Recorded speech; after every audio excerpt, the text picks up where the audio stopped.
Dinler tarihi hakkında yapılan çalışmalar göstermiştir ki, yegane kurtuluş yolu olarak ortaya çıkan bütün dinler, kendinden önceki bütün dini sistemleri lağvetmişler, sonrakileri ise eleştirel bir tarzda ele alıp reddetmişler ve kendi dini elemanlarını savunmacı bir tarzda diğerlerinden üstün ve farklı tutarak kendilerine ait kurtuluş kutsalını geliştirmişlerdir.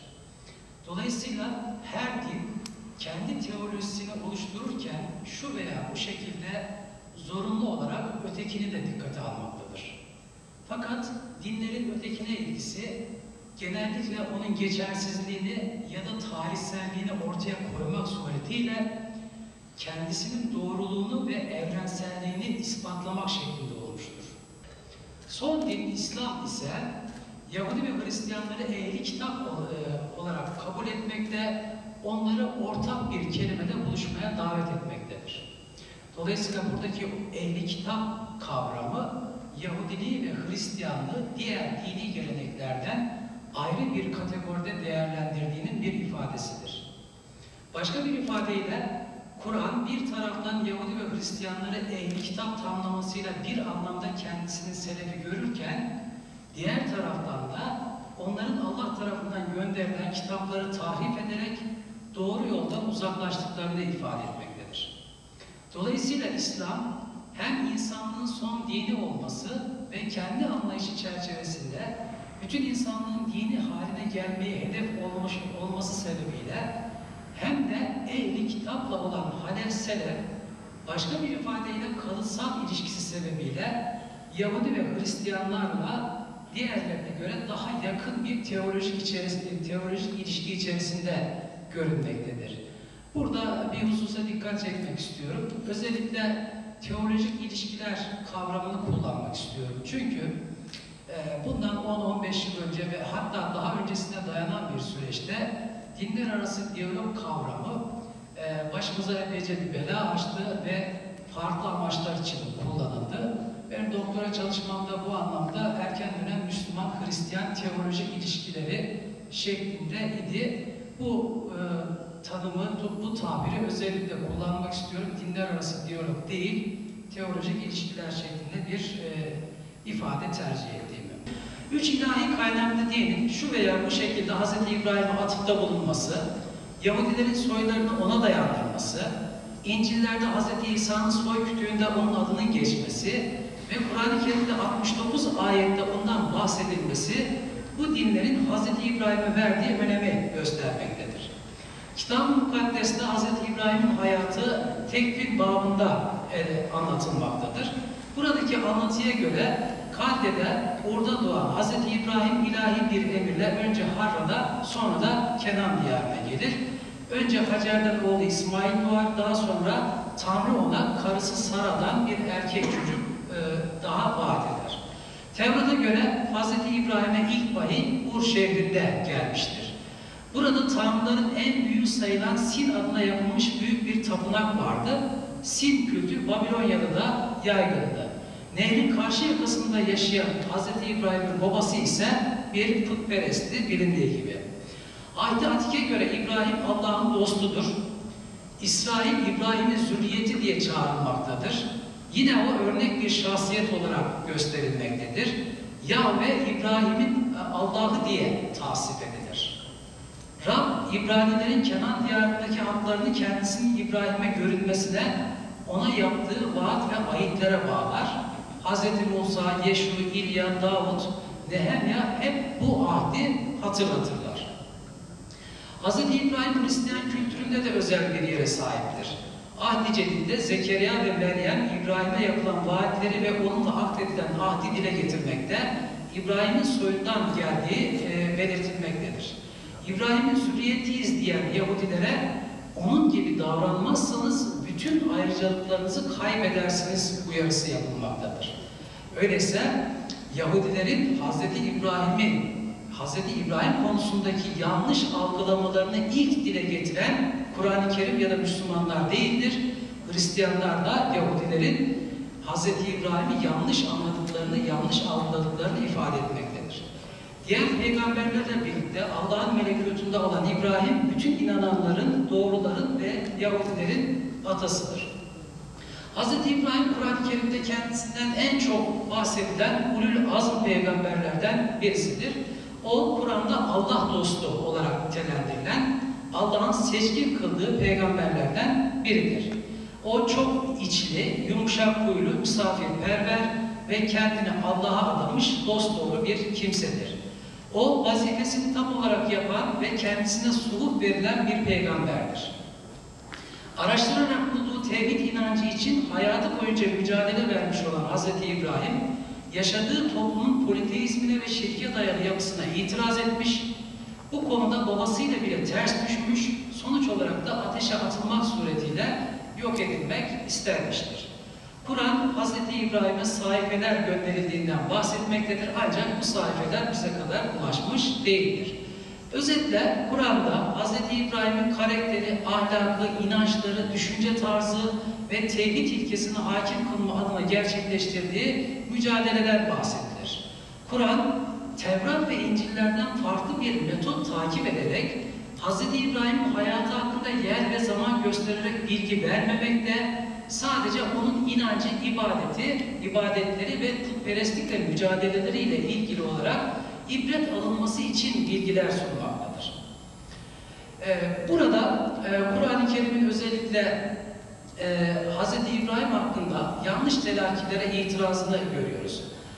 Mesela Hz. İbrahim Yahudi de değildi, Hristiyan da değildi, o Müslüm, Hanif bir Müslüm idi, yine o müşriklerden de değildi. Bu ayet-i kerimede, Ali İmran 67. ayet-i kerimede Kur'an-ı Kerim diyor ki, Hz.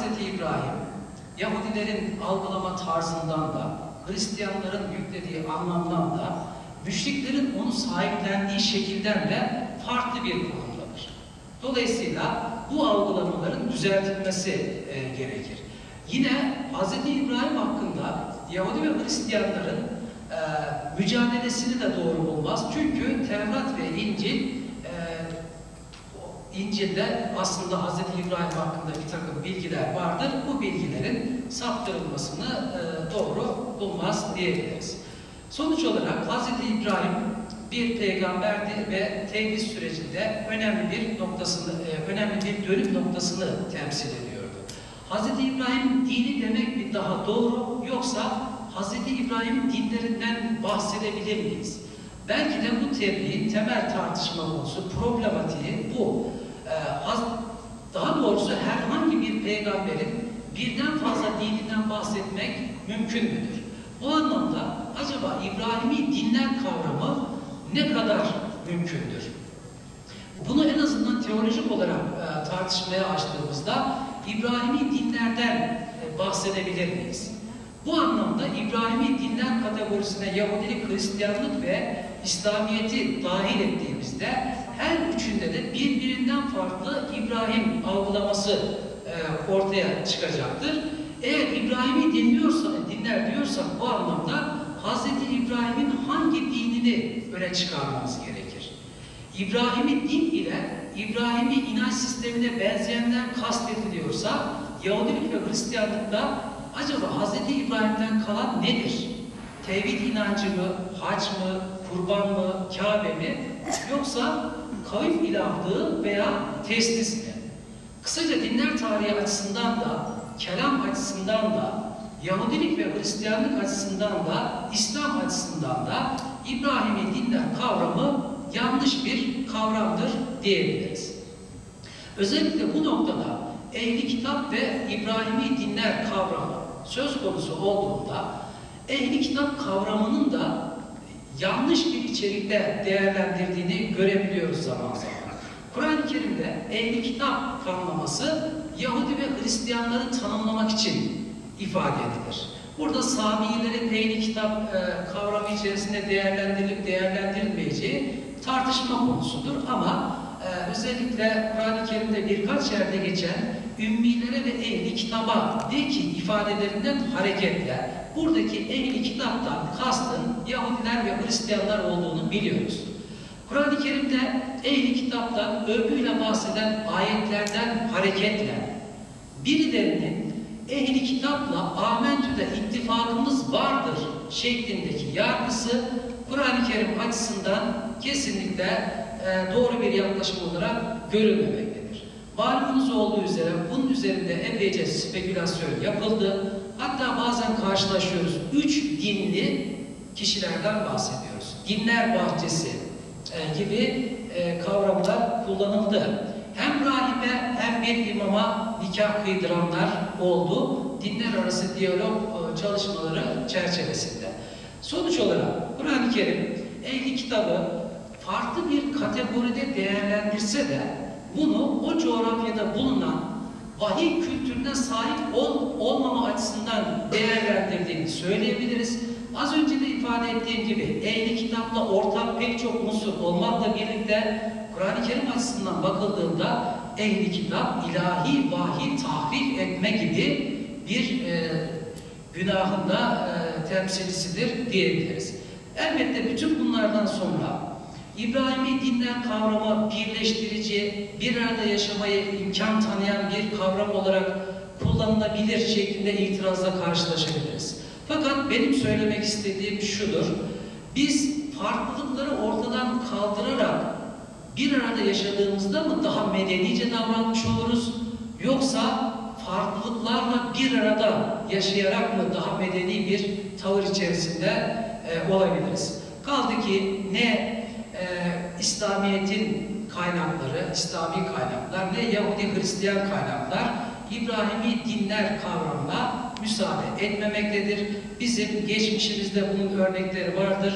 Urfa, Şanlıurfa bu anlamda örnek bir şehirdir. Farklı dinlerin, farklı inançların, farklı kültürlerin bir arada yaşayabildiği bir medeniyet oluşturmuş bir şehirdir. Öyleyse özetle diyebiliriz ki gelin farklılıkları ortadan kaldırmadan farklılıklarımızla bir arada barış içerisinde yaşayabilelim. Zaten Kur'an-ı Kerim bu anlamda bize şunu söylüyor: hak din olma iddiasından, hatta düzeltiyorum, tek hak din olma iddiasından Kur'an-ı Kerim hiçbir zaman vazgeçmemiştir. İnne dine indallahil İslam. Eğer Kur'an-ı Kerim açısından konuşacaksak budur. Dolayısıyla ehli kitap da olsa diğer dinler batıl dinler kategorisindedir. Bununla birlikte Kur'an-ı Kerim bize şunu söylüyor: inançlara saygıyı da emrediyor. Ben kendi dinimin mutlak surette hak olduğunu iddia ederim. Dinde izafilik zaten mümkün değildir. Ama başka inançlara da saygı duymam Kur'an-ı Kerim'in bir emridir. Bu bir arada yaşama kültürü açısından medeni bir ortamda yaşayabilme açısından, yeni bir medeniyet ortaya koyabilme açısından önemli bir ilkedir diyorum. Sonuç olarak belki tebliğ ile direkt bağlantılı değil ama bizim kültürümüzde diğer inançlarla bir arada yaşama noktasında bizim herhangi bir kötü sicilimizin olmadığı ortada, tarihsel olarak bu ortada. Fakat maalesef Müslüman en çok Müslümandan çekmektedir. Başka dinlere, başka inançlara gösterdiğimiz saygı ve hoşgörüyü farklı mezheplere, farklı din algılarına da gösterebilirsek Kur'an-ı Kerim'in ruhuna uygun davranmış oluruz. Beni sabırla dinlediğiniz için teşekkür ediyorum.